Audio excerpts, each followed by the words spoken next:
Communicating consciousness. That's what we're talking about today on the United Public Radio Network. On ATP Media, have we got a treat for you? We have the wonderful Preston Dennett and Dolly Safran back on the show to share more of their amazing experiences and to enlighten us about consciousness, which is such a important topic these days. So stay tuned, coming right back. You got to accentuate the positive. Wow, I feel good. A little bit of feel good goes a long way. You're listening to Karen Swain, teacher of deliberate creation, accentuating the positive, showing you a way to a better life. Accentuating the positive, it's not just fad, it's sanity. Who in their right mind would accentuate anything else? If you feel like that's what you want to do. G'day, and welcome to another show.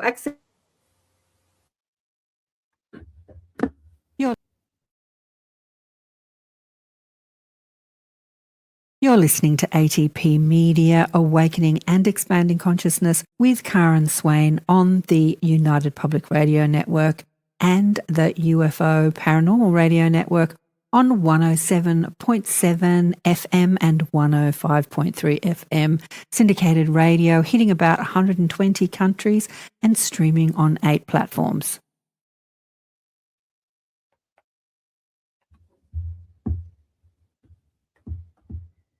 I'm muted. I didn't realise I hit that. I'm streaming over myself. Preston's muted too. Hey guys, welcome to the show. So great to have you back on. Hello.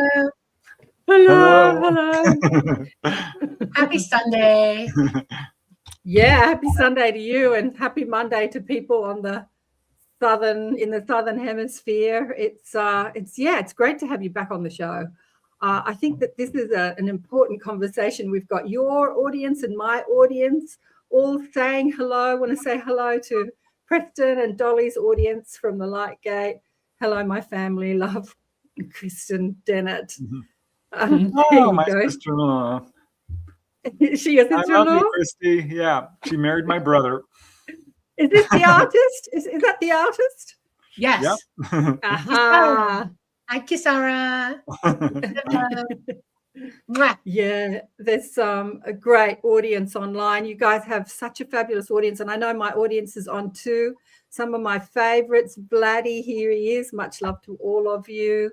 Vladdy was sharing an amazing dream he had with us in my little group the other day about meeting some humanoid ET beings in a very vivid dream. It reminded me of your astral travels at night, actually, which I want to get into.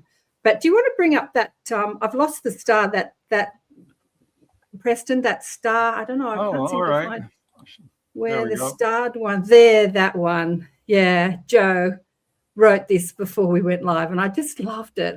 Peace and love from Joe in Portland, Oregon. Stay curious, love deeply. Oh, Joe, I just love that. Isn't that beautiful? Yes. Yeah, you can do those two things. I think you're going to be just fine. Stay curious, love deeply. I think being curious is the meaning to life, really, when it comes to expanding consciousness. What do you guys think? I agree 100%. The first rule of it, I was taught by ET and both my father, and this is it. Rule number 1, know all that is knowable and then proceed. Rule number 1. That's rule of life. Know all that is knowable and then proceed. Yeah, but what about knowing stuff that's not knowable? Because, in this world that we're in, the stuff that we find out that we knew we wanted to know, but we didn't know it. But then when we found out about it, we knew it. Does that make sense? Yeah. I actually followed that. Yeah. Yeah. We're operating on 2 planes. Okay. You have your consciousness, who you are, and then your physical mind that doesn't know. What's in your cranium, your brain has no clue, and it has to be taught. And principally your consciousness and your desire to know all that is knowable teaches your cranium what's going on. That's how we drive the car we're in, and it's important. Yeah. Yeah. I remember when I was reading books when I was young, Mostly the Conversation with God books, which was teaching us about how we're creators of our reality and teaching us about consciousness. And I think the Conversation with God books, and this is something I want to talk about with you guys, was really kind of marrying our religious dogma, our religious ideas, because society over the past few thousand years has been gripped by the dogma of religion, and bringing it into a more spiritual understanding and talking about how we create. And I remember reading it, and before I read it, I didn't know that I knew this stuff, but when I read it, I knew that I knew it, but I didn't know it. But yeah, it's stuff like that, and I think that these books exist because as we move into a more multicultural, more cosmic society, we have to meet our star brothers and sisters with a similar consciousness, with a similar intelligence. And a lot of us are still sort of under the dogma of a lot of religion, a lot of fear. I'm sure you've seen it, you guys, with, when you're talking about UFOs, especially you, Dennett, when you Preston, when you're putting out all that UFO stuff, the comments about, if it's the devil's work, if it's alien, and have you kind of encountered that? Oh, have I? Yeah. Which I get that. We all have our beliefs and our preconceptions about what this is all about. And for me, finding out UFOs were real basically collapsed my belief system because I was also having astral projection experiences at the same time. I kind of came to the understanding that beliefs aren't always that helpful and can actually be, lead to delusion even. So I kind of just started to separate what I actually knew and what I believed. And ultimately, you can believe whatever you want or disbelieve it. It has no effect upon the truth. So really important to separate the two. But I do remember reading Neil Donald Walsh's book, Conversations with God, and being really impressed. It was a reason I think that book was a huge bestseller. Absolutely. And to me, it opened up my eyes to how this guy, Neil Donald Walsh, really opened himself up to his own intuitive abilities and was able to get these messages directly from presumably source, but what else is there but source? Let's face it, we are in a universe that is composed of source. God. So I thought those books were a really good example of someone who really just ripped the barrier of belief right off and just went straight into let's explore, let's be curious. Really good books. Like the Celestine Prophecies, that was another one that was a bestseller around that time. That was also really eye-opening. Absolutely. I love the Celestine Prophecies as well. What I love about what you guys are doing, your work. So I haven't done an introduction because I just assume that everyone that's watching knows who you are. And maybe people who are listening on the network know who you are because obviously you've got the Stargate on Monday nights. Lightgate. It's like Lightgate. God. Do I like Stargate? That works. Stargate's not bad too. Lightgate on your Monday nights, which is our Tuesday mornings down under. And you've been on the network for what, 3-4 years? 3-4 years? How long have you been on the United Public Radio? 2. It's 140 some shows, so that's almost 3 years. Yeah, almost 3 years. Oh, okay. Yeah, because Dolly said to me, come on the network, and that was about 2.5 years ago. I thought you'd been on for a lot longer than me, but maybe you'd only been on for about 6 months. No, I didn't want to be alone. That's why I told you, come on. But listen, what babies. I love, you're still babies. Preston was showing me things that I could do that I didn't know I could do on the streaming platform today.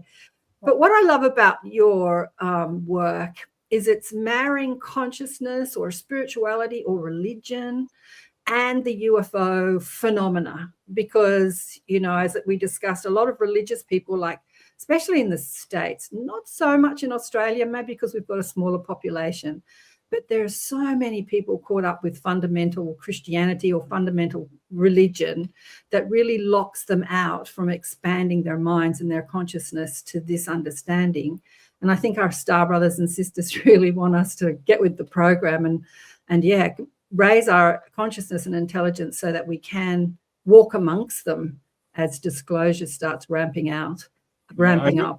I've interviewed some people who were very, very deeply religious when they had their encounters. And frankly, people who were diehard atheists. And they both had equally difficult times with it. Right. Because it challenged that paradigm immensely. And both on either side kind of moved a little bit towards the center of what you might call spirituality, which, for lack of a better term, but away from fundamentalist thinking or diehard skepticism. I was a diehard skeptic. I was probably what you would call, not really an atheist, but leaning towards it.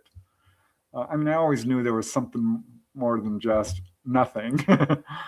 But it's so interesting to see. A good example was a gentleman from Utah, Don Anderson. Love this guy. He was a Mormon. And really, you know, that's a pretty strict religion. Absolutely. And certainly I think religion has its, you know, pluses and can be very helpful for people. But after he had Grays come into his house, he's 23 years old. He's got a little boy. He's a single parent.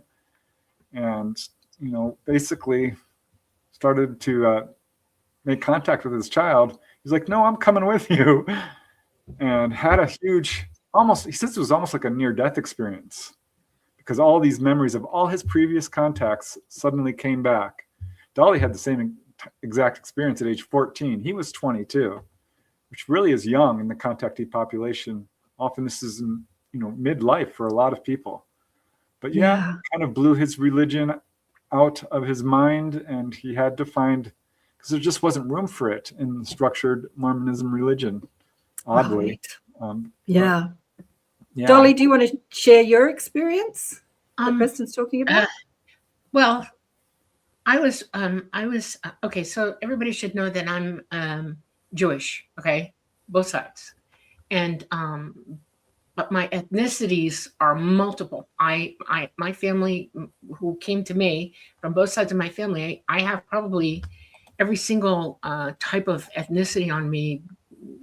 You know, it's out right there, you know, and I'm what I consider a Heinz 57 Mad Dog mix. And within those ethnicities, I have all this family life that's taught me every rich, wonderful thing about every one of those ethnicities. Excuse me, my mind is just talking to me right now. I can't make it shut up. And it is difficult when you're that mixed to see a difference in yourself. I always came at my thinking, or my genetics literally kept me part of the total whole. There's never been a separation for me in anything, whether it's ethnicity or religion or any of that. And when I was very young, my father said, you need to study all religions. You need to understand what everybody's saying. And you need to understand from a scientific point. And he wanted me to see all sides of it. And funny thing, ET was doing the same thing to me. They do not practice religion, and they do have God, but they call God the All-Mind, and there's a reason for that. And so I grew up outside all of it, but learning all of it at the same time from everybody. And the one thing that I came to when I came of age, because it got put to me by ET as well as my father at home, my dad actually got right up in my face. He said, have you made a decision? And I'm like, about what? And he said, and this is about the time I would have been bat mitzvahed, okay? And he said, what are you? Who are you? Where are you going? And I said, oh, I know what you're asking me. And I said, I am probably not a believer, but a follower of the precepts of Buddhism. I find that aligns with what I'm being taught on both sides of this thing, you know, because I've got the duality of being with them in here. Okay, I've lived two lives. And he said, what do you mean by that? And I said, that what ET has taught me from this big all forward, we're one, we're all one. They're us, we're them, and we're all one. And we are all together source. There's no difference from us. We are intelligent life coming from the core of all the universe and all known knowledge, all of it together. Just because you come out into the third dimension to live in a planet somewhere in this universe, and you genetically are coding to live on that planet so you can survive there and learn what it is you got to learn while you're there, is totally different from religion. It is totally different from any idea that you're walking around with right now. There's no separation of ideas. There's no separation of thought. There's no separation of identity. We are all one. And the fact that we don't act like that here is very disconcerting to me. Religion doesn't help us come together as one. Religion separates us. It causes us to war with one another. It helps us to not use quite clear thinking, or our sentience goes out the window. Our sovereignty as individuals is out the window. We have no sovereignty over ourselves, which you're supposed to have. That's what autonomy means. Yeah. And, consciousness is consciousness. We're all conscious. We all, trust me, we're all the same thing. We're all from the center of all of this. We have no attributes on us in together in source that would keep us separated from one another. We know each other. We do know all of us. And I thought, you're going. You thought for a long time. Sorry, go on. Yeah, that consciousness is the most important thing that we can develop while we're here. It's one of the number one attributes we should attain for, knowing that who we are, what we are made out of. Because your body it's not who you are. It's a vehicle that you're walking around in while you're here.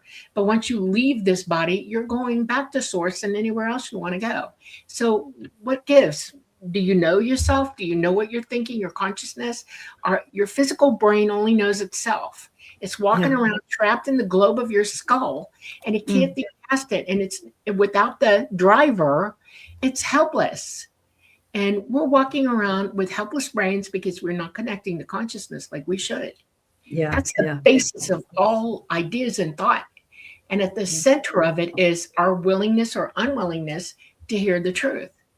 And delusion is a good way to keep you from hearing that. Preston's dead on, deluded on this planet like you wouldn't believe. We don't know. And Preston, I just want to say to you, if you spot comments that you want to bring up, bring them up. You know, I'm happy for you to bring up the comments. This one, I feel a lot of love and positive momentum today. Yay, sending that to you guys. Fantastic. Thank you. Yeah, thank you. Speaking of consciousness, I was a late bloomer. You know, I remember coming into this world about age 5 or 6 or 7. And even then I had a big family, 5 brothers and sisters, and it was difficult for me to separate myself from them. And I didn't even really get a sense of individuality until I was much older. Yeah. And I would really feel and experience everything that my brothers and sisters were experiencing. And it was kind of a shock to me to realize I was actually an individual. It's interesting because Dolly has memories going back to when she's just months old. I don't have that. I worked towards it later on in life and started remembering even before that past lives. So consciousness is a really powerful tool. Yeah. And it's interesting because when you go out of body, that's a whole new exercise in consciousness where you have to really learn to maintain it. And I want to get into that. And I've got a question for you about that, because I understand that I'm part of the hybrid program to actually hold that level of consciousness or that level of intelligent consciousness. You know, we have to expand our DNA. The DNA has to be tweaked. And I know that you guys have that too. But Chris Bledsoe, have you had Chris Bledsoe on your show? Or have you been in contact with, seen him in? I sent him, he's in my friends list, and I send him messages and stuff, you know, when we're going to be on and stuff like that. We haven't had direct communication with him, but I've noticed he's a busy guy. He's busy. I've asked him to come on the show a dozen times, and I've never heard back from him. But I love what he's doing because he's marrying the UFO phenomena with the spiritual religious phenomena, which I think is what no, I don't think it. I know this is what you guys are doing too. And as we move forward in our evolutionary status here on Earth, this is what we have to do.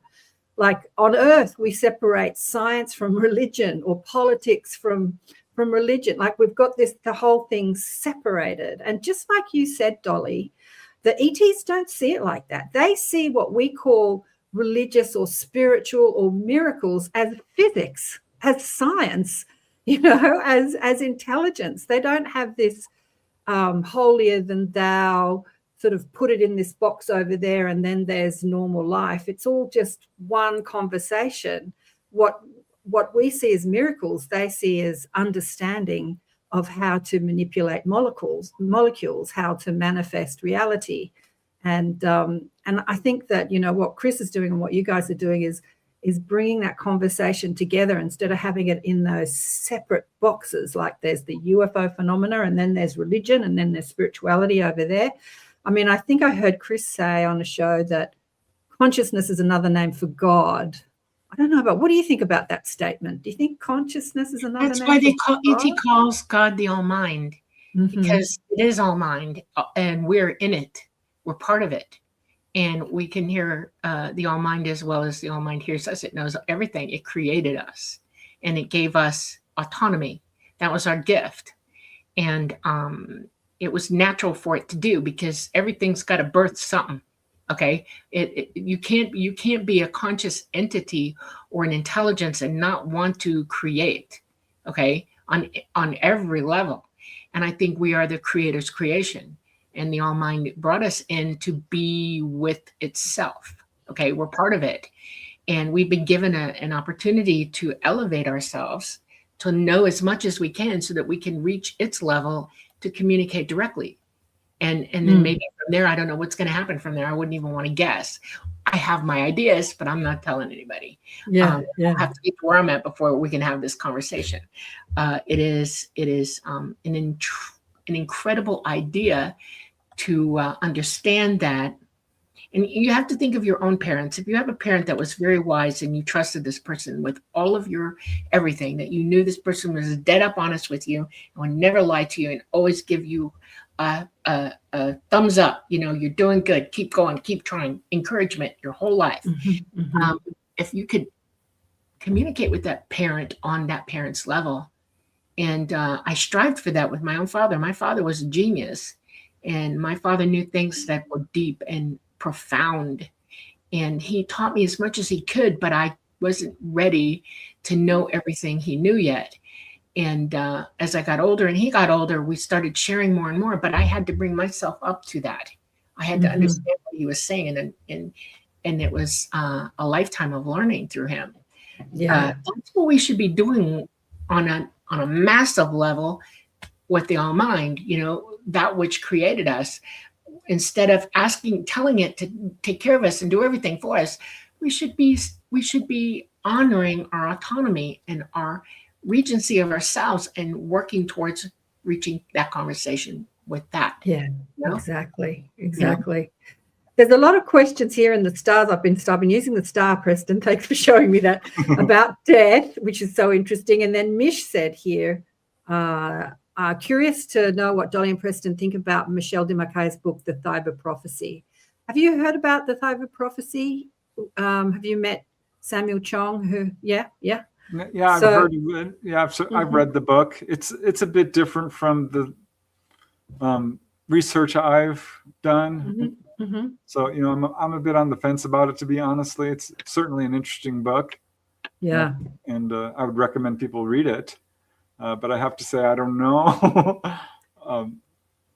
So, yeah, I'm a bit on the fence about it, because some of the stuff in there really just doesn't match the research I've personally done. I don't think Dolly has read the book, but I don't even know who you're talking about.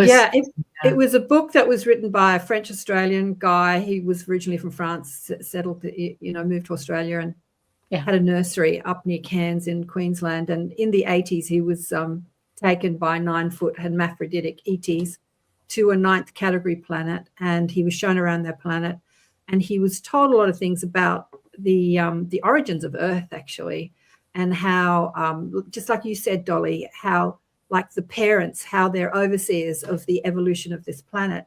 He was told about how different species of humans got to the planet, how they came from other planets. He said that the yellow people and the black people were the first people here, like the blacks and the Asians, and then later the whites came. And it's an intense book. It goes into a lot of information. I probably haven't been steered toward that book for a reason then. I'm going to make a point. We are not different species. We are all human. Every last one of us through the universe. If you're sentient, walking and talking, and you have the 5 points of sentience, physicality. You're human. We're Homo sapiens sapien here. ETs are Homo sapiens something else. But we're all connected, though. We all have the same DNA. There's no difference in any of us. We're not a different species. We're exactly the same thing. And that's what I keep trying to get people here to understand. I want you to hear me, because if you're thinking species, yes, there is a human species, but there are not different human species. That does not exist in reality. Okay, the science of species is we're humans, there's canines, felines, you know, fish, primate, birds, all of that. And those are different. I probably used the wrong word, species. I meant different cultures, different, I know, you know, I like every day. white, black, Chinese. What do you call that? Not species. But we're not that. We have different ancestries. skin. Yeah, we have different skin colors. So does ET. We have different ethnicities. Yeah, absolutely. And the only reason we have different coloration on us is because some of us need to be, as we're in hotter environments and there's more sun, we need more melanin. Okay, if you have yellower skin, which I do, I'm part Asian, seriously part Asian. It is I'm also Turkish. You name it, I got it. Okay, it's because we live in a climate where we developed that ethnicity, those colors, and those genetic turn-ups in our DNA to protect us in the environments that we're in. Our bodies will protectively mutate to carry us through whatever we're living in. So we're not different. We're human. As a nurse, I can tell you that for a fact. I don't care what color you are. I don't care where you're from. Underneath your skin, we are identical to one another. There is no difference. None. Zero. Yeah. And I think as we grow in consciousness, we start to realize how truly we are all connected to all living things, and frankly, to the entire universe itself. Absolutely. But I do want to make a point about consciousness. I think we need to be careful to sort of define it. Consciousness is not thought. Thought is something that we can do with our consciousness. Consciousness, I think, would be better defined as awareness, the ability to reflect. Yeah, exactly. Because thought has its uses, but it also has its trappings. You can figure out wonderful things mentally, but ultimately it's all about observation and awareness. And I won't give you a definition of consciousness. Consciousness is light energy that exists in real time, everywhere, all at once, all the way. It is that's beautiful. It is an electrical light that is has attained, like in your brain. You know, your synapses are pretty smart. They all know what they're thinking. In your brain, it's a physical, chemical bonds that create the electricity in your brain, and that's how we use energy in the third dimension, so our consciousness can work properly. Outside of this body, we're pure light, and we can gather electricity from any point in the universe around us that feeds our consciousness. We're pure light. That's what consciousness is. It's light that is aware, as Preston said. Intelligent light. When I was chatting to the angels one day, I was asking them more about who they are, and they said, we are intelligent light. And I'm like, wow. And I guess we're all intelligent light, really. Absolutely. They're intelligent light that are not currently incarnate into some form or some physical form or some dimensional form. They're intelligent light that sort of stays closer to source, closer to the light or the air, the dimension or the frequency that is source. It's hard to find words. Honey, you're deep in it. You don't realize it because you're cut off from it. Your senses don't allow you to see the totality of it. But all living, every organisms on this planet and throughout the universe are light. It's conscious, sentient, aware light. And even grass is aware. All right. Vegetables are aware. Everything is aware. It has biological life and it's here. It has a life cycle, and then it dominates. It deems. I'm trying to use the word. Deems out. Dimes out. Thank you. And then it regenerates somewhere else. Okay. And comes into that area where it's going to do its next living process. The universe is set up for that. The universe works this way. It's the engine of all life in everywhere.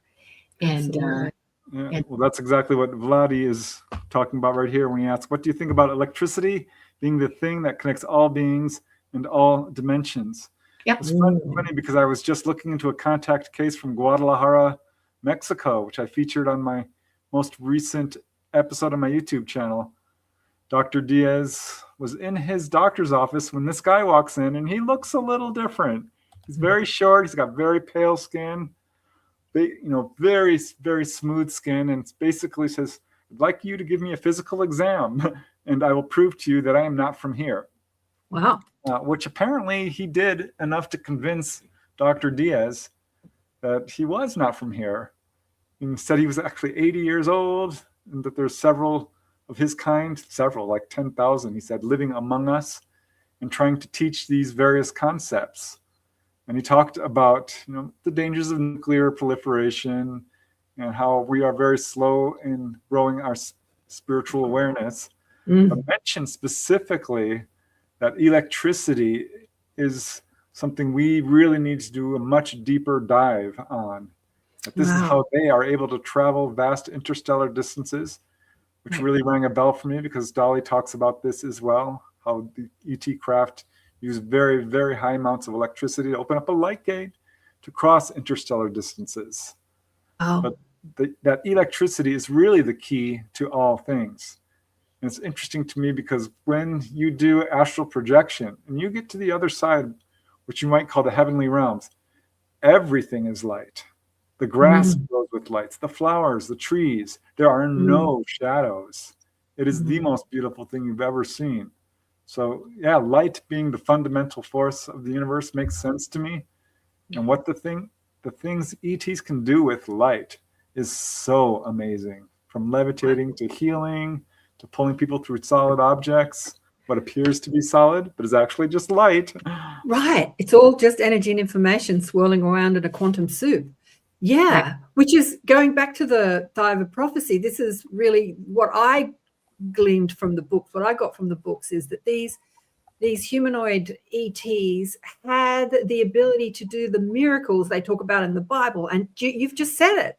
They could levitate, they could manipulate light, they could manifest, like disappear and reappear, like they knew how to frequency, they knew how to become visible in the physical spectrum and then invisible in the physical spectrum. And they did have some technology which they used, like cars that would put an energy bubble around them. So technology outside of their, body and consciousness that they would use to sort of travel, like fly, like Superman.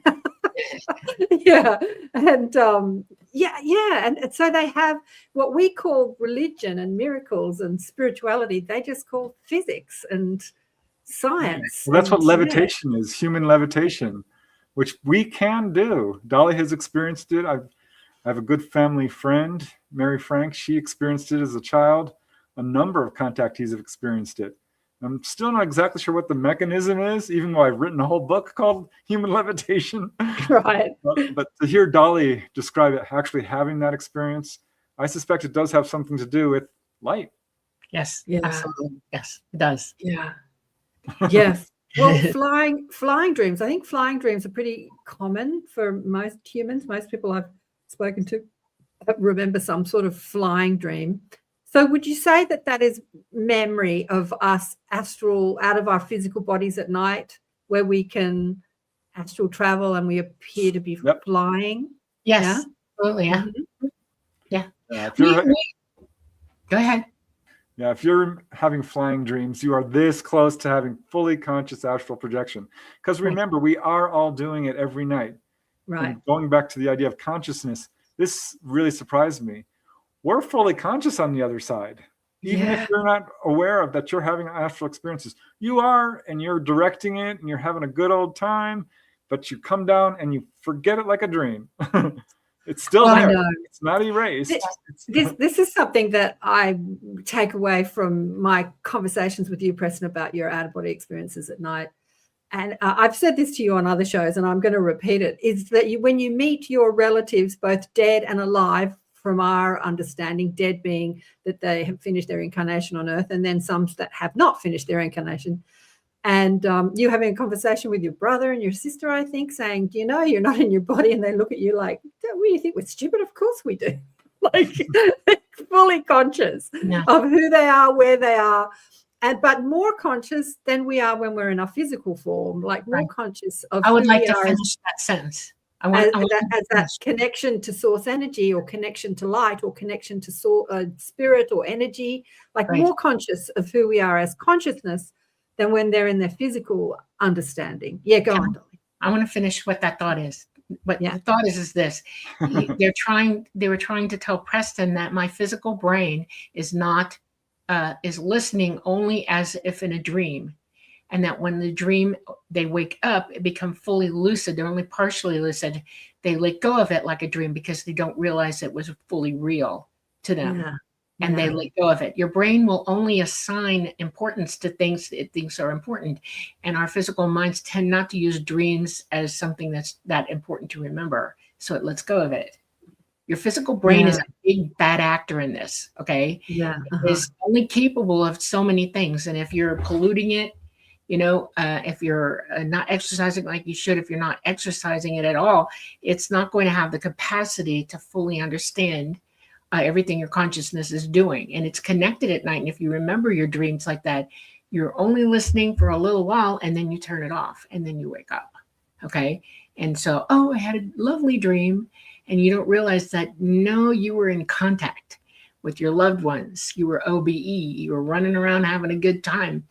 And people don't think that they should settle into that and remember it as if it really happened, and then go from there. Every time it happens to you, write it down, remember it more and more and more until you're 100% lucidly dreaming or lucidly OBEing at night, and you can have that conversation for real and then remember for real.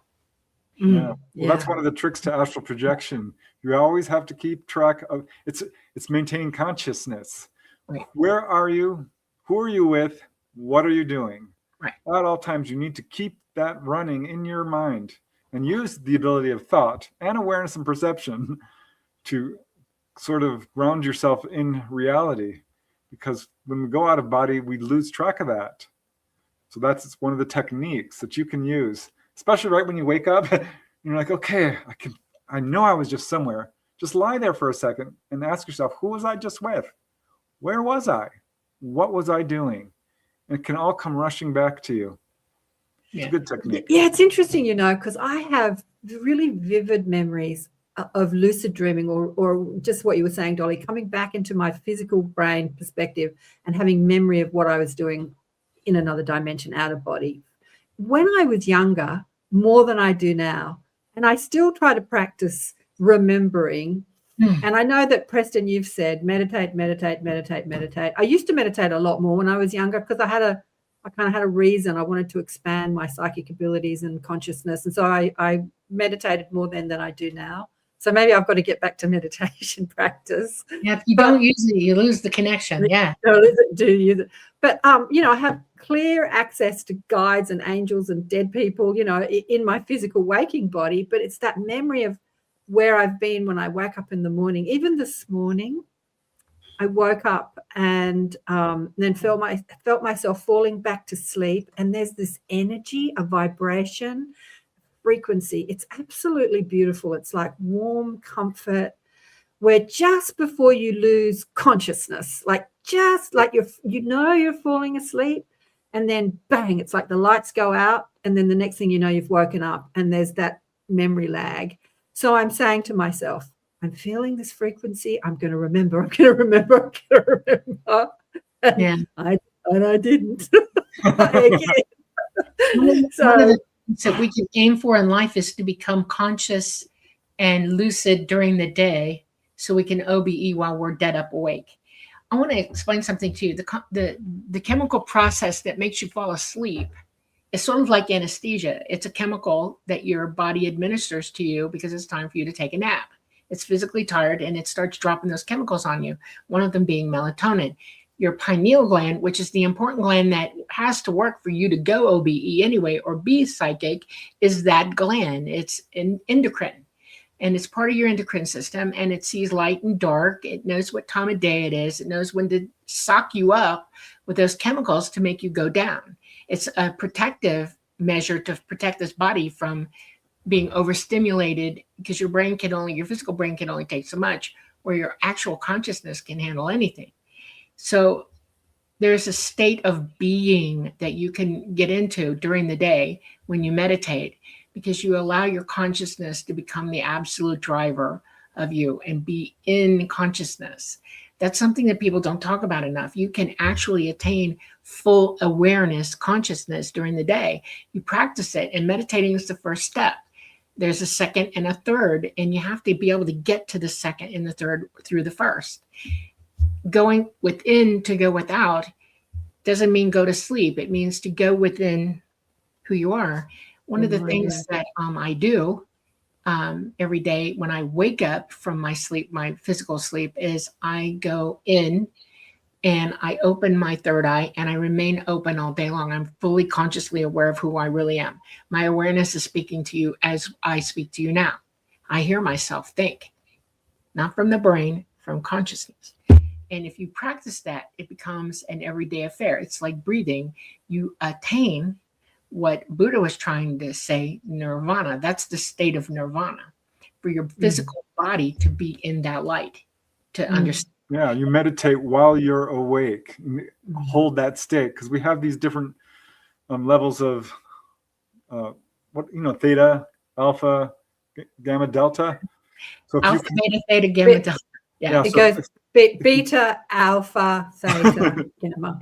Yeah, I studied this when I studied energy healing. Yeah, if you can pull yourself, you should be able to, because if you measure the brain waves of certain people who are, quote, enlightened, they are able to absolutely pull themselves into these, what you would think was asleep, but they're fully awake. Yeah, theta, gamma. Absolutely have an out-of-body experience while they're walking around and essentially bilocate and do all these kinds of abilities that we call superhuman, but are not. They're natural. Right. Yeah, it's just physics, right? It's just physics. It's just science. Yeah. Dolly was talking about that. Waking meditation, you want to meditate at all times until you reach that point of full awareness, and you're paying as much attention to the inside world as to the outside, because they connect. They're the same thing in a way. Yeah.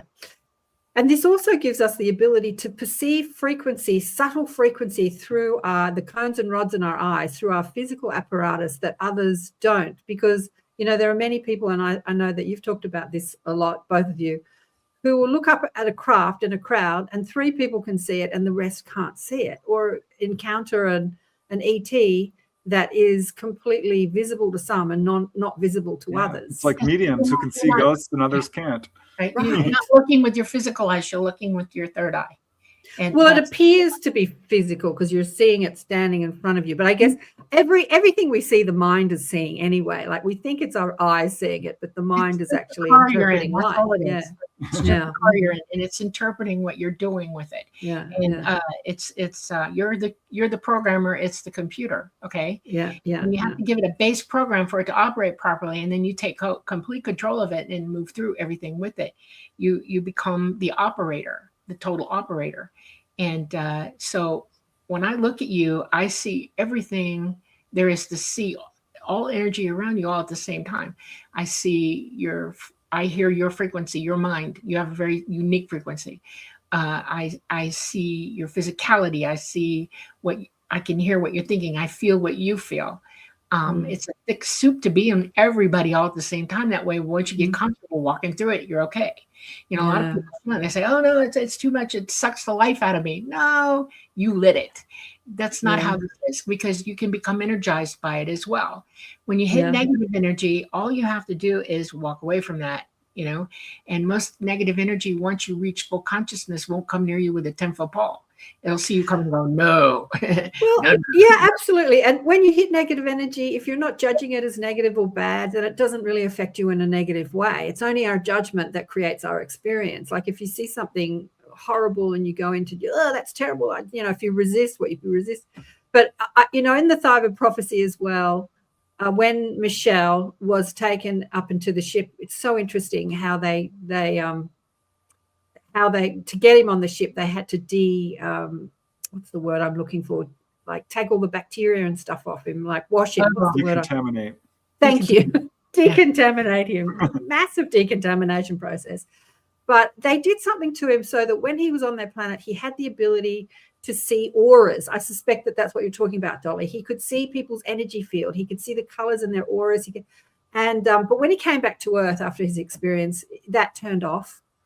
And Samuel, who everybody else, it's like, your children, your baby, when your baby's born, you hold your baby. Your baby takes 6 months to realize it's not still part of you. Okay, it doesn't see itself as singular. It's still part of mama. And if you try to take a baby away from mama, they freak out. It's like, no, okay, very bad juju there. We shouldn't take baby away from mama. Mama's the most important thing in its life. You carry it for 9 months and you got 6 more months to go until it realizes I'm a separate person from you.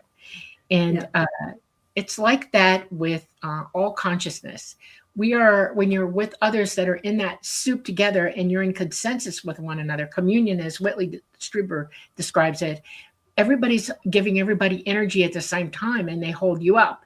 They've got the volume turned so loudly you can't help but hear it. Okay. When you walk away from that, when you walk outside of that, you go back to being you. And without that energy that you're getting while you're with them, the volume of it, you go, wait a minute, what happened? I don't hear it anymore. And that's because it's still up to you to turn it up for yourself. They can only work with you so long as you learn to do it for yourself. I love this point that you're making. I want to comment on this because I see this when people tell me about their onboard experiences. Because they're fully telepathic, they're communicating with other people, their own family on board, and they're talking telepathically in a way that they've never been able to do back on Earth. There are accounts of people being able to do telekinesis and levitate, and they're thinking, oh, the ETs are doing. No, it's you who's doing this. And then they come back, and this is when they might experience levitation or telekinesis. I've got a number of cases of this personally and certainly in the UFO literature, where people will reach for something, comes right to their hand, right after a contact experience. Yeah, because that is you doing it because holding energy from it. Yeah. It's so amazing. Cool because we should be able to do all of this. And it bleeds out, kind of settles down pretty quickly after contact experience. But if you can maintain it, you're there. But it takes a certain level of intelligent consciousness to be able to maintain it. So getting back to Michelle, so when he came back, he didn't have the abilities that he had on the ships and on the other planet. He couldn't see the auras and be telepathic and all that stuff that you were talking about, Preston. But just like you were saying, so Samuel, who is continuing, because Michelle's since left his body, he's continuing the promotion of the book. He wanted to meet someone on Earth that could do that. Like, I want to meet someone that knows how to see auras. And he found this woman in Australia called Judith Collins, who lives like an hour and a bit down the road from me in the country, and came out to meet her. And he introduced me to Judith, and she's amazing. I've had her on the show many times doing aura readings. She is absolutely amazing. She lives in the country, so she's not so bombarded with everyone's auras.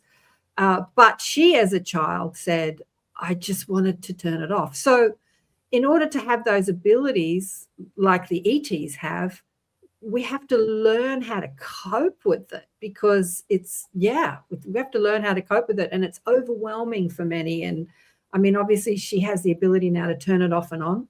She says to me, she will never read my aura because we're friends now, and she never reads friends. She said she only, I'm like, oh, okay. But so to have that ability to turn it off, because it can be completely overwhelming, especially with so many. I was listening to someone talk about, just walk down the street, you hear people's thoughts. Everyone's bitching and complaining. Like, there's so much negativity in our thinking on this planet. Yeah, I would get that coming back from an OBE. It would be very overwhelming. You go to work and people would start talking to me and their words would come out jumbled because they're thinking something else. And that's what I'm picking up. And no, it wasn't always pleasant because, people don't always have the nicest thoughts. Yeah, that's right. I can see why that would be very difficult. I mean, just walking down the street listening, which is what I do, listening physically to people's conversation, they're usually bitching about another person. It's a common, she said, he said, what about what he said this to me, she said, did you hear this, did you hear that? Like, that seems to be a really dominant conversation here on Earth. So wow. I want to get to this question. We're way back on the Bledsoe conversation, but Greg here said ages ago, Greg, I had you start there. what does Dolly and Preston think about Chris Bledsoe's prediction about Easter 2026, which is like a week away? Everything he's been saying for the last 12 years coming true with this war, etc. Do you know what the lady that he sees this lady, which he equates to the feminine principle or creative principle, the Holy Spirit or the Hathor energy or the Isis energy or the Mother Mary energy.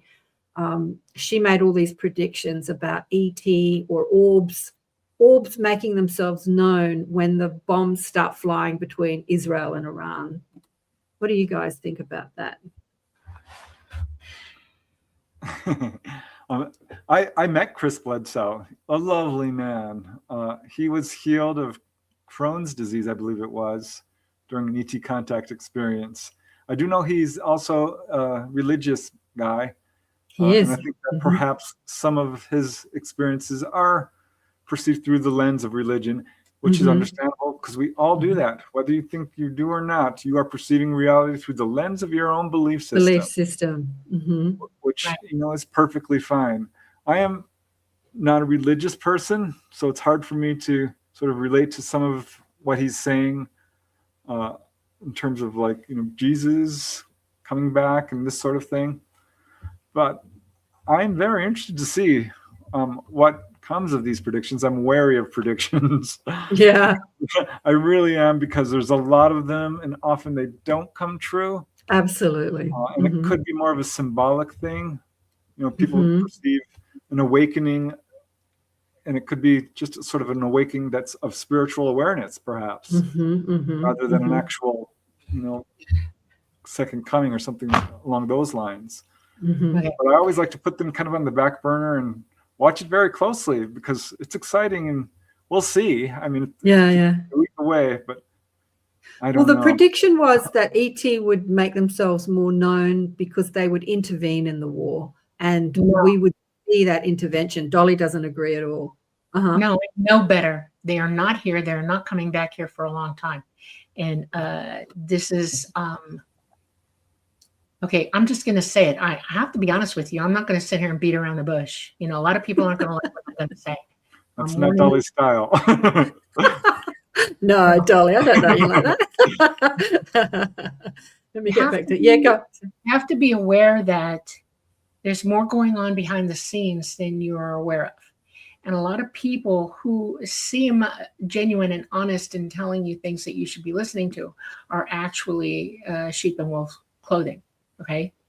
And that's a metaphor, a religious metaphor, but I'll use it because I want you to understand that the military industrial complex global has gone to extreme lengths to create this narrative that they are operating like a movie. Okay. And they are ready to start dumping on us. And it is called the false flag.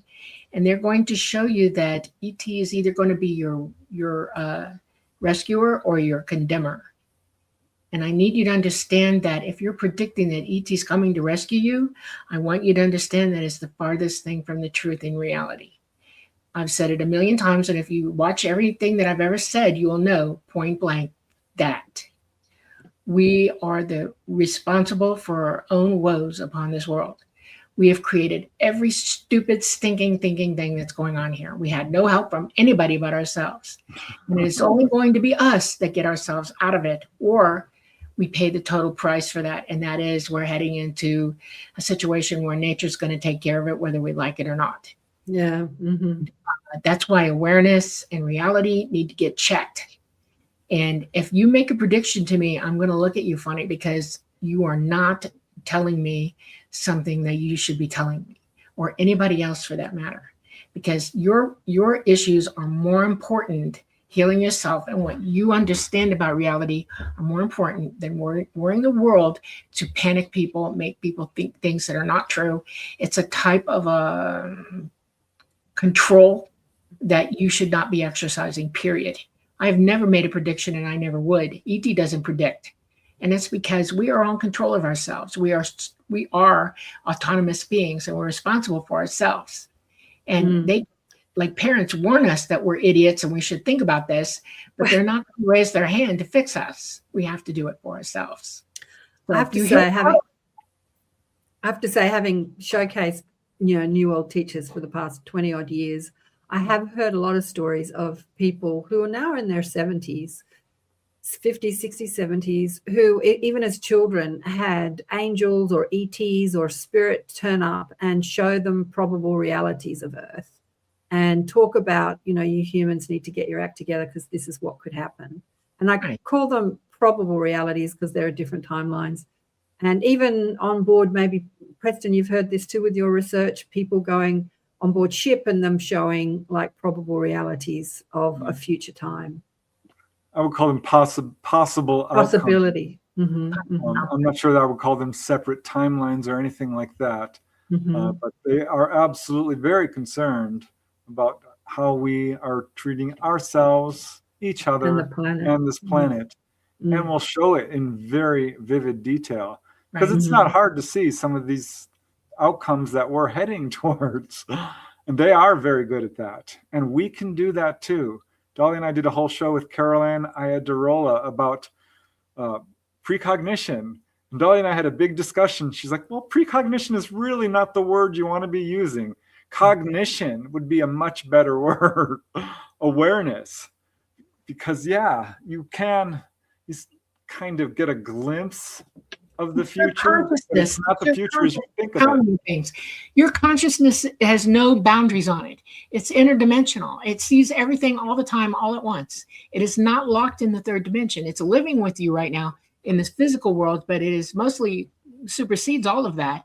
And if you're warning yourself about something or worried about other people and it's worried about it with you, it will tell you things. Because you're not listening 100% all the time. You don't have full awareness. You think it's precog. No, it's not. Your consciousness is going, hey, you need to understand that this is going to happen if you don't pay attention to it. That's what it's doing. And we have control over what that is. Well, that you should pay attention to it because it is going to happen. Right. Yeah. I'll give you I have to say, I never do prediction stuff. There was a lady, a beautiful psychic lady, talking about the Earth rift, which other people have spoken about, like a big sort of earthquake that will affect a large portion of the world. And she predicted, she gave a date, and it was like the 18th of February this year. I told my little tribe because, around Southern California somewhere. And one of my friends stopped travel on that day, but it didn't happen. And then the psychic got on YouTube and said, just justified her connection to spirit, but it didn't happen on the date that was predicted. But one prediction I do have, and that is that, in the future, there will be a lot less people on the planet for whatever reason that is. But there's so many ways that people can leave the planet. They can leave through pandemics, allopathic medicine. They can leave through wars. They can leave through earth disasters. But probably in the next, 50 years, there will be a lot of people leaving that way en masse. I would call that an awareness. Might be the best term for it. An understanding. Right. You don't have to. You're perceiving that. We don't. There's time here. We are at the end of a cycle. And at the end of a cycle. Right. Yeah. That's the point. I'm not predicting this. I'm telling you a point. In fact, we're at the end of a cycle. It is coming rapidly. It's already upon us. It's happening in real time in front of you. And if you can understand it and see it for what it really is, you need to react to it. Because how you react to knowledge is more important than anything else in the world. That's why they don't want you to know the truth, because they've known for 80 years and have deliberately kept it from everybody, because there's a lot of people on this planet. We can cause havoc. We're perfectly capable of messing up their plans. And so they're holding it tight to their chest to the bitter, bitter end. And they have a bitter, bitter end. They're committing genocide as we speak. These little diseases that are cropping up, these, genocidal idioms that are going on in Africa. Africa is just now starting to have problems. They've been having them. I've watched it in real time for the last 50 years. Okay. God, 100 years. Yeah. Okay. Yeah. Almost completely wiped everybody out, and everybody that's left is acting like idiots. Okay. This is not good, and it's headed for everybody else now. And you have to be able to see that people are losing their minds, and it's because it's been controlled to happen. And it's another reason for getting conscious. So I want to get back to some questions that came up that I starred. Thank you, Preston, at the beginning. because when we started talking about consciousness, so Carly says, still can't wrap my head around death. Yeah, there were quite a few questions around. It's a strange system, isn't it? Death. We're going to be here death. for a while. I'm certain we'll experience something after death. So yeah, as humans, we think that this human experience, is the only experience, and yet ET understands. They are multidimensional, and they understand death. Like my guide said to me when I said to them years ago, how do I help? What do I address? And they said, well, the thing that causes the most suffering on your planet is your understanding of death. When you understand death better, you won't suffer so much. It's a misunderstanding. The word death is absolutely a bad word. used. I don't like it. It's called transitioning. You transition from this body and your energy goes somewhere else. You're transitioning. Okay. Yeah. And you don't die. That's the point. We don't die. There is no death. It doesn't exist. Religion created death to control you. So quit it. No, it's transitioning. And when you're ready to lose this body and walk out of it, that's what you do. You walk out of it. And if you could remember what you're doing at night while you're sleeping, because your consciousness isn't going to lay there with you all night long. It has things to do and places to go and people to meet. And it does. And if you open up that line to it and understand that you're doing all this, that you really are an entity, and this is just a car you're in, your life will go much better for you. And because what's the point of living if you're just back? I had to bring up this thought. Honey, don't tell Trump death is a transitioning, because then he'll never die. I thought that was funny. There's a lot of funny comments, which I keep missing because there's so many comments. We don't die. It's interesting. When people talk about genocide and war and pandemics and earthquakes and floods and fires, and everyone's all upset because there's so much death. It's like death is what we get so upset about when this stuff that's happens. The control factor telling you this is a horrible thing. And it is just people leaving their bodies that, it doesn't matter how you end here, you're going to. And the fact is, when you're born, you're going to meet that moment where you leave here. And you don't know how many days you've got until that happens. You don't know how it's going to happen. You weren't promised a rose garden here at all. Okay. You didn't come here to have a cushy, soft, protected existence here. You came here to get dirty. You came here to get wet. You came here to get pain. You came here to get cut and to get diseases and all this other stuff while you're trying to educate yourself and live and become more than you are. It's the hardest classroom you can be in this place. And if you don't teach that to your children, they grow up thinking that they're owed everything. They refuse to believe in anything. And then they become little tiny monsters walking around trying to figure out what it is by causing pain and suffering to others while they're walking around scot-free. No. We need to teach people exactly what death is, because actually it is something that's pretty much inevitable. Right. And it's not a horrible thing. It's not a tragedy. It's just a life event. And actually, it's tremendously healing, because you get a new body. You get to review all the things that you did in your life. And in fact, we get this opportunity every single day, because sleep is often been called the little death.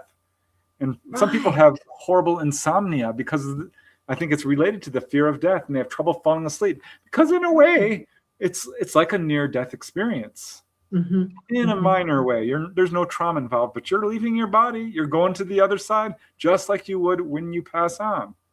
Yeah. So this is a wonderful experience for you. I saw you on, I haven't finished watching it, but on Jeff Reynolds' podcast, the Jeff Mara podcast, talking about out-of-body experience. Great show, fabulous show. I loved it. I've got to finish it. But we've had that similar conversations on ATP Media as well, but I can listen to it 100 times and then.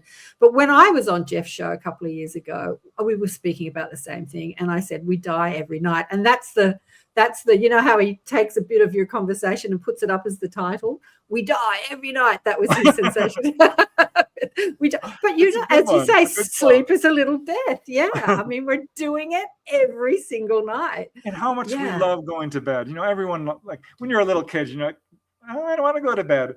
But then you're an adult when you're like, I can't wait to go to bed. It's sort of the marker there that you mature. I've seen kids fall asleep standing up because they refuse to take a nap. It's like right, yeah. It's amazing. Well, they're new here, and they want to see everything and experience it all at once at the same time. And the joy of it is so immense that they just can't stop. You know, it's like, I'm not going to go to sleep. I'm going to waste my time doing that because I want to experience all this stuff. And then they go, you know, and then you get age and you get wiser, and then you realize I really do need to sleep, you know, and take a nap, you know, go to bed, get a good night's sleep, restore the body, because the body ages and it needs that. But what's really interesting about sleep is you don't lose consciousness. And if you get really good at OBEs and meditating, maintaining awareness, you don't lose that awareness. Dolly can do that. She can basically lie down and go to sleep, and she's out of her body. I'm not quite, I've done it a few times where I basically stayed awake from lying down to waking up. I did not lose consciousness. And it is the coolest experience. It's like, It's cool. oh my God. I want to discuss this, but we're running out of time. It goes so quickly with you guys. We're going to continue the discussion on the light gate tomorrow. Yes. But Yes. I remember I had Penny Kelly on the show years ago, and she said, I basically didn't sleep for 3 years. And I said, what? And that's exactly what she was talking about. She had this coherence and consciousness when she fell asleep. She had the same consciousness as when she was awake, so that it never felt like that blackout, that forget. She didn't have, and I said, well, what did you do? And she said, I didn't know what to do. So I flew up and sat on the roof like she's in her astral body. So she had this like you guys do, this physical awareness while she's in her astral form and out of her body, but that same physical consciousness. And so she didn't know she could go to other dimensions, that she could do whatever. So she just sat on the roof and she was looking up at the stars. Yeah. You eventually moved away from that. I started that as a small child. And a craft came, a light craft came and said, hey, you want to go for a ride? And so she went off and played with some ETs. But she doesn't talk about that so much these days. She gets more political. But yeah, so she said she didn't sleep for 3 years. And then obviously after 3 years, that sort of turned off. Do you want that to stay on, or do you want that, like, if you develop that ability to have that stream of consciousness from awaking, sleeping, so it's the same awareness, or is it? Stay on. Mm-hmm. What? It should stay on. You know, there's a series of books by Tom Brown, who learned from an Apache scout stalking wolf. Mm-hmm. He tried over and over again to sneak up on that man when he was sleeping. Get real close, the guy would just sit up and turn and look at him and smile, because he was awake. He taught Tom Brown how to do all these amazing things. I recommend his books. Tom Brown, look him up, The Tracker. So amazing. It's a real wake-up call for me.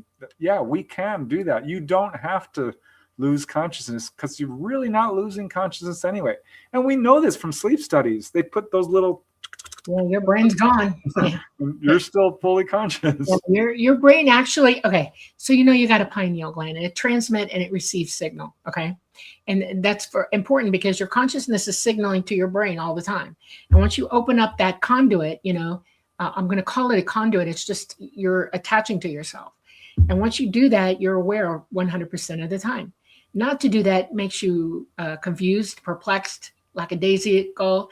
You start wandering around going, what am I doing? You know, and that's no good place to be. And once you reach that consciousness level, you don't want to give it up. Living with me, Preston, has realized that I am totally 100% on all the time. And I know everything all at once, every day. I can speak to other entities. They speak to me. I know things. We just had some like weird people out. I can work with you on anything at any time, you know, for any reason whatsoever. When I'm doing my daily life, like we had to make plane reservations to go to Canada. We're going on the 31st. And when they were talking about it, I was just talking about it. And before we got to the point where they said, make the reservations, I was already doing it. The person goes, what are you doing? I said, I know what days it is. And he goes, no, we don't know what days it is. And I said, yeah, I know what day it is. So it's from March 31st to April 3rd.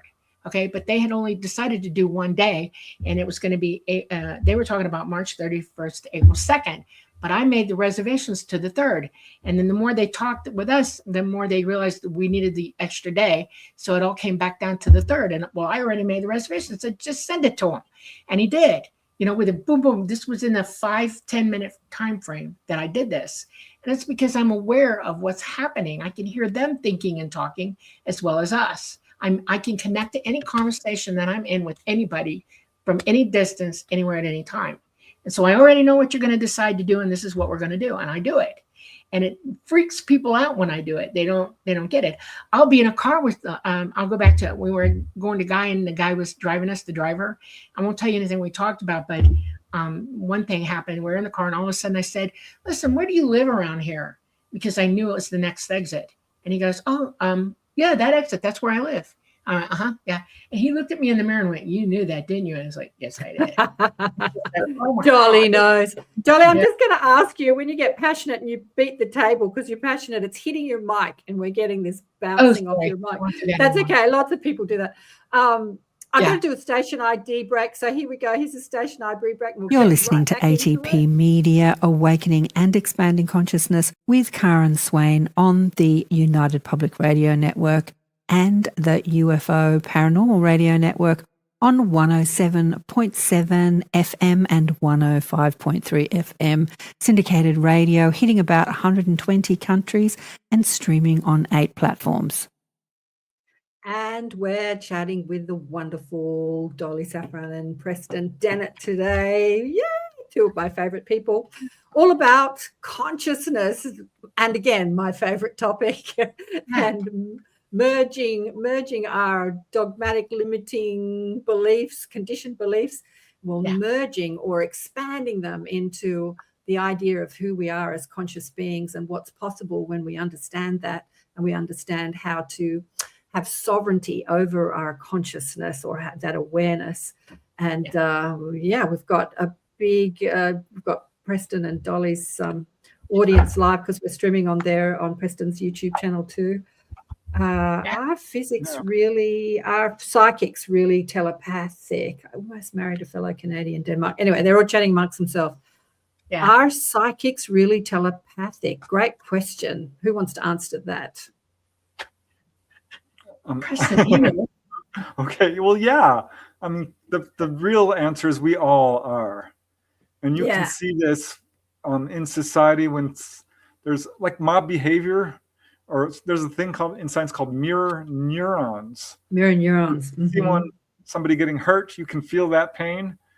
It's sort of a scientific way of explaining telepathy. Or when there's a big tragedy like the Challenger disaster, everyone wept. You know, we all felt that. That was a feeling that just swept through society. Whenever there's a worldwide event. Princess Diana dying was when I really saw that, or Lady Diana. Exactly. I couldn't believe how the world was crying. Like Mother Teresa died just before her, just up, and not as many people cried as they did over her. And that amazed me how the world wept. And I didn't cry initially because I'm like, we didn't know her personally. Why is everyone so upset? 2 days or 24 hours later, I was weeping like with the rest of them. Very good example. Yeah. And we can learn a lot from animals as well. Our dog Duchess, very psychic. It's amazing to see when we are planning to go outside, you can very quietly put on your shoes, not make a sound. She will come running. She knows. Yeah. It's amazing how aware animals can be. They did a study with this. There you go. Yeah, that study. Go on. Yeah, there was a study where they would have the animal's owner, or, you know, I don't like that term, but we'll call it that. Guardian. Far from the house. Good one, guardian. And would be coming home. The animal knew before they were coming around the corner, before they could hear the engine of the car. This wasn't a predicted thing, you know, where they come home at the same time. The animals would go running to the door because they knew. They had an awareness. They had that conscious ability. We have that conscious ability too. We can learn this because animals are doing it. We see this with babies. Cats are looking at spirits all the time. You know? Yeah, absolutely. Absolutely. And Kara says here, my son refuses to look at certain things. When he does, he sees certain things. He says he can physically feel pain. I think you're talking about other people's pain. He physically feels other people's pain. Yeah. This is I can't watch people boxing on TV. It's too much for me. I won't watch Absolutely. Absolutely. Psychic means that all your senses are at play.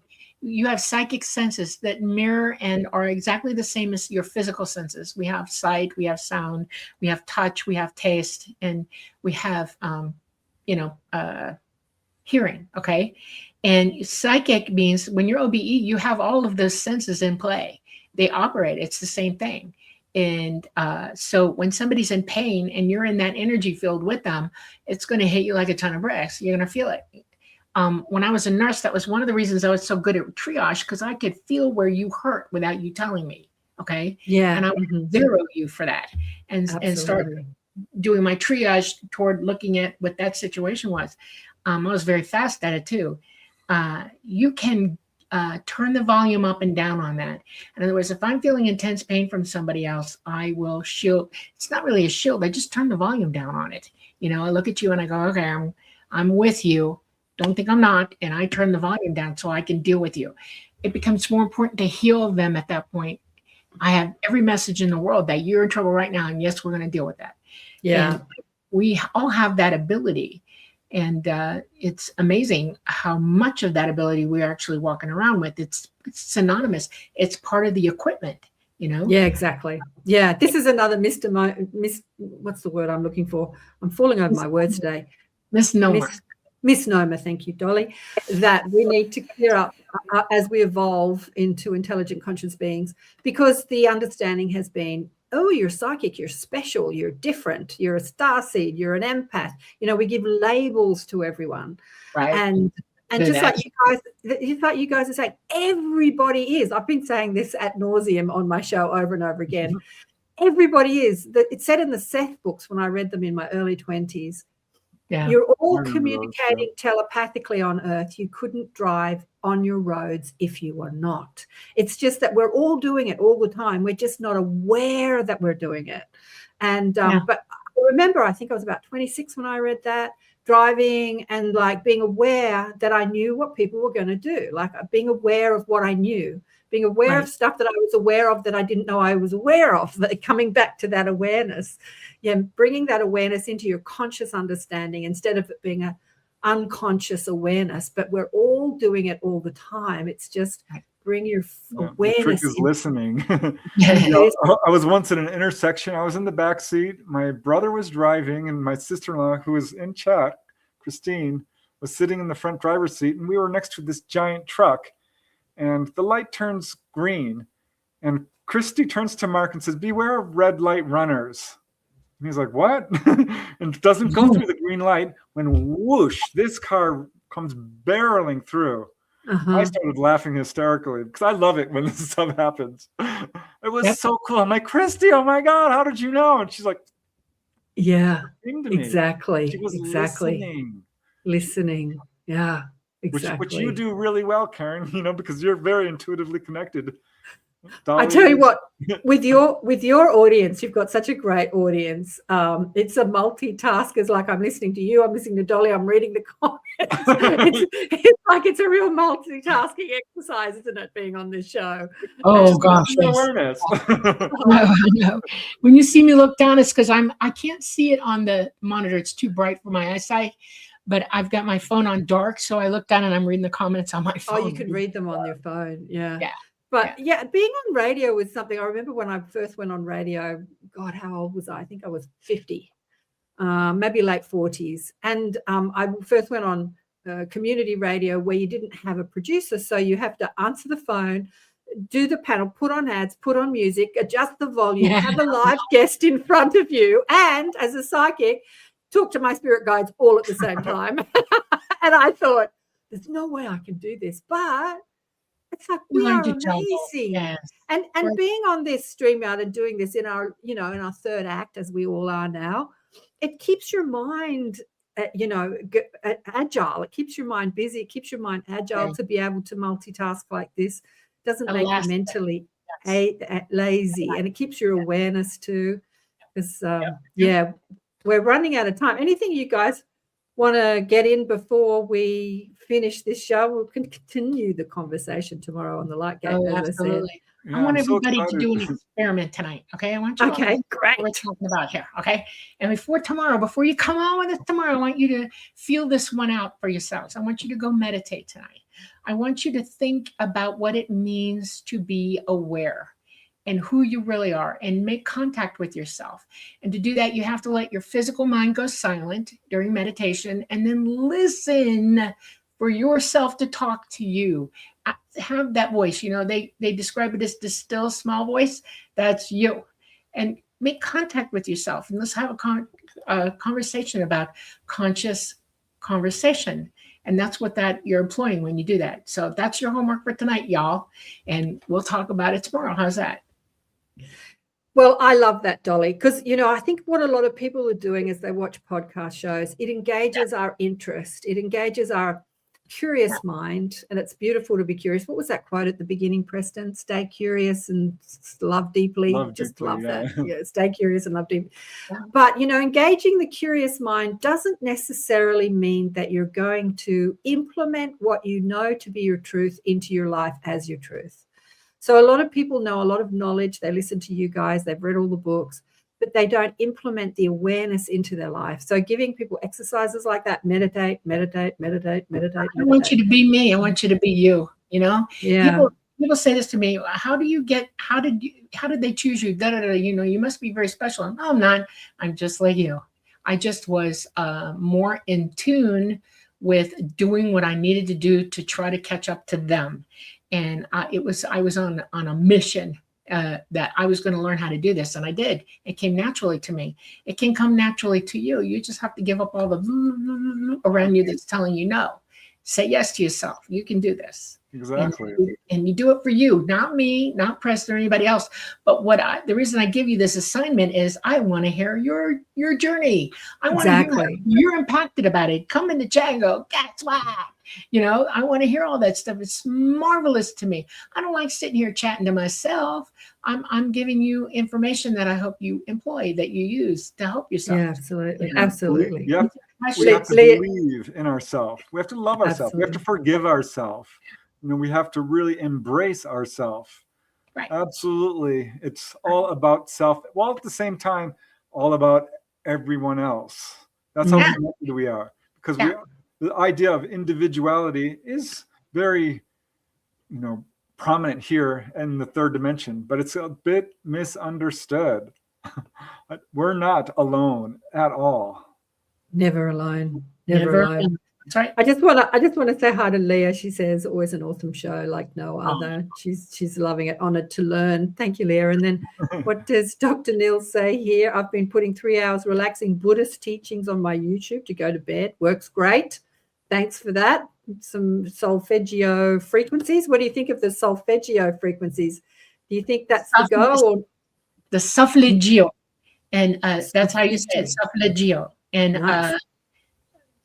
Solfeggio. And it's a sequence that occurs during brain frequency, and music is very largely associated with that. We created music because we had to let what was in our brains come out, and it came out as music. Music is a language. We speak this language. Music is the first part of light language. Okay. Just so you know.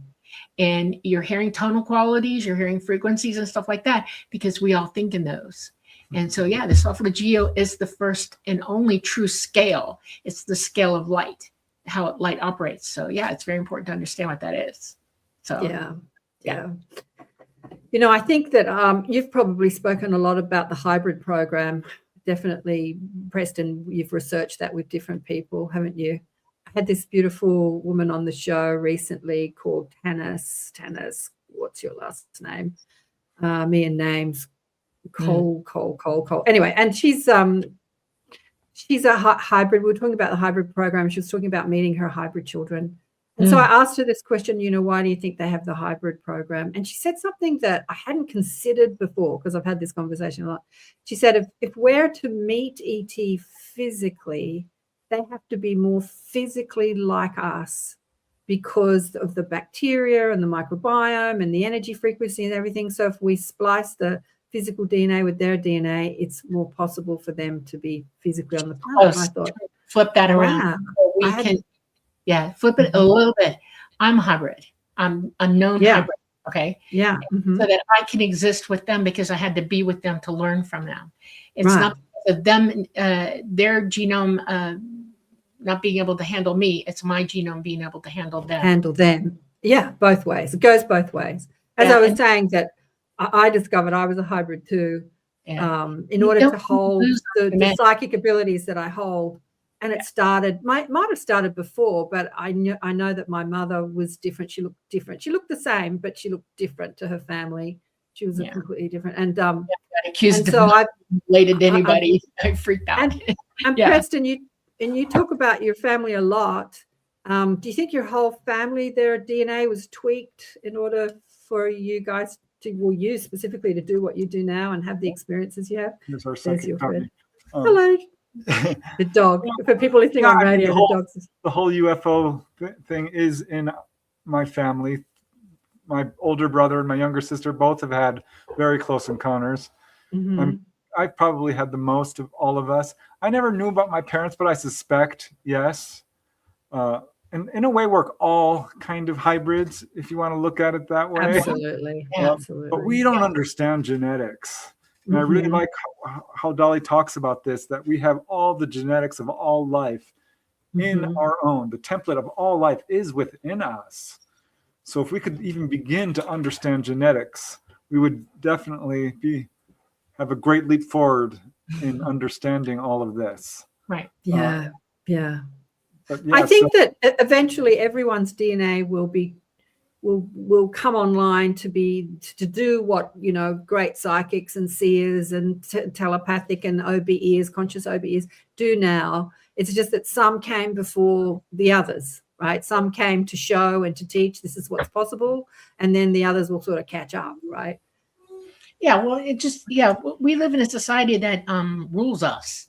Okay.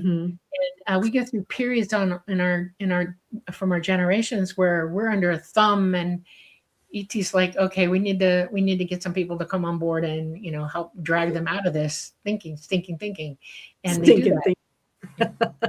I love that. Stinking so thinking. people like Buddha, you know, and Krishna, and Shiva, and Jesus Christ, and everything, and Leonardo da Vinci, you know, Michelangelo, other people, you know, are teachers, and they've helped us enlighten us, and they're very close to that. They're gifted so that they could. So, Well, again, I'm going to go back to the Cyber prophecy. 3 minutes to go. Because this is what they said about Jesus. They said there were two Jesus. They said that the virgin birth Jesus, the one that was born to Mary, DNA was tweaked so that he could be a seer and a teacher. But then the one that was crucified on the cross, his whole physical form was manufactured by these ETs, and he had a much more extreme, what's the word I'm looking for, DNA complex, so that he could perform the miracles that were performed. So that's over 2,000 years ago, again, coming to show what's possible for everybody. This is like where we're going. I feel like Jesus's teachings were for our time now, even though he was on the planet 2,000 years ago, telling us we could do all that he has done, like levitate, water into wine, you know, raise the dead, all that sort of stuff. As I say to the ETs, that's an everyday occurrence. It's just science and physics. It's not the, you know, holy God. It's just physics. And we're just starting to catch up 2,000 years later. We're just starting to catch up now. What do you reckon? I'm so glad we have 2 hours tomorrow. Maybe we can do a whole Q&A, because I see all kinds of questions stacked up I know. in the chat. I know. Because we're going to need the 2 hours to really cover this. But yeah. We're going to get back into it tomorrow on the Light Gate. Lots to talk about. And you know, I just want to reiterate, when we talk about spirit and divine and Jesus and Buddha and Krishna and ET, we're talking about the same phenomena. It's all the same thing. It's all consciousness. It's not in separate camps. It's just all expansion of consciousness. We're trying to help one another, and we do it through self-actualization, self-realization, self-knowledge. We learn, we teach ourselves, and we become wise. If people knew their own power of their own thoughts, they would certainly think more carefully. Because on the other side, thoughts are things you can create with your thoughts. And essentially, we're doing the same thing here. We are often our own worst enemy, and we're also our own best friend. It's up to us to really push ourselves forward to become enlightened, like these folks, Buddha and Jesus. You know, they said we could do all these things they're doing. We can. We can. Yeah. Supposedly Jesus taught his apostles what he knew how to do, and they just demonstrated it as well. So things like that. He was teaching the whole time. So yeah. Oh, guys, it's always such a joy and such a pleasure to be with you two. I feel like you're my family. We're family. That's great. Part of the network family and soul family. Yeah, I just love what you are doing in the world. I really do. And Dolly was telling me secretly yesterday that Preston, when he's not eating or patting the dog or going shopping or shoveling snow, he's at his computer working. He's so dedicated, churning out the books and churning out the podcasts, and then the Lightgate putting different experiences and scientists and ET researchers on the Lightgate with Dolly. Yeah, you're amazing, you two. And thanks so much. And let's continue this tomorrow. Let's continue. So everyone who has been listening, please do what Dolly has asked you to do, with your consciousness and meditation. Be aware of what you're aware of. Notice what you notice. This is something that I learned through a healing technique. Notice what you notice. Notice where your attention goes, either when you're thinking or when you're looking physically. Where do you place your, notice what you notice. Notice what you notice. Bring your awareness in and tell us what you learned tomorrow on the Lightgate. Absolutely. Yeah. Okay. Do you want to remind people the times? Because I think we're earlier on ATP. You're a bit later. Yeah, we're 8 p.m. Eastern Standard Time on Monday nights. That's 5 o'clock on the Pacific Coast and 7 o'clock Mountain Time. So yeah, it's going to be fun. And I think it's probably about midday down under, which is a nice decent hour I can sleep in. Big love to you all. Thanks for all your amazing comments. Sorry I didn't get to all of them. It was incredible. Tomorrow, great. See you tomorrow. Thanks for the live show. Thanks. Preston's more vigilant at the comments than I am. I might get caught up in the conversation. But Q&A. Bring your questions tomorrow, and we'll see you tomorrow on the Lightgate. Big love to all of you. Mwah! Thank you, guys. Ciao.